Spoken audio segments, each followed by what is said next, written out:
Thank you. Mr. Speaker, I rise today in opposition to House Resolution 76.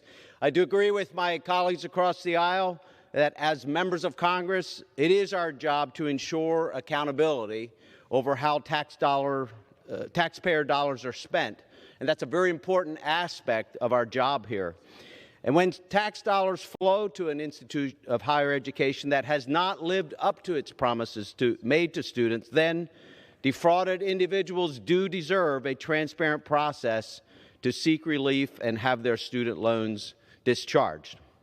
Under Secretary DeVos' leadership, the U.S. Department of Education's new borrower defense rule replaces a flawed process with one that is fair for taxpayers and is fair for students. The new rule establishes a defined standard for borrower defense to repayment, clearing up years of confusion that have left students in financial hardship and schools exposed to increased risk of closure despite no intentional misrepresentation. The Trump administration's rule also strengthens opportunities for relief for students who were misled by a school by expanding the window of time that students have to discharge their loans.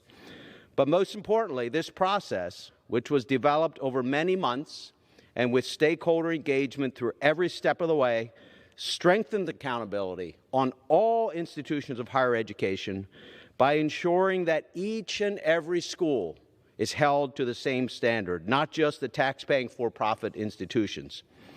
Despite all of these common sense measures, today's CRA seeks to move us backwards, simply to undermine the Trump administration while preventing students from making educational choices that best meet their needs. HJ Resolution 76 will repeal the Trump administration's rule to reinstate the flawed, confusing standards that were implemented in 2016.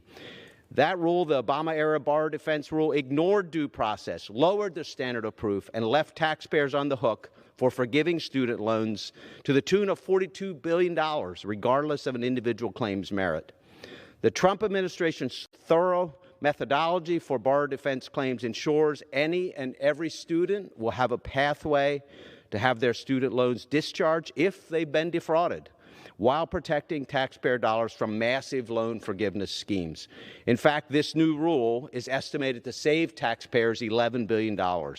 It is critical that we leave this rule in place to protect students and taxpayers alike.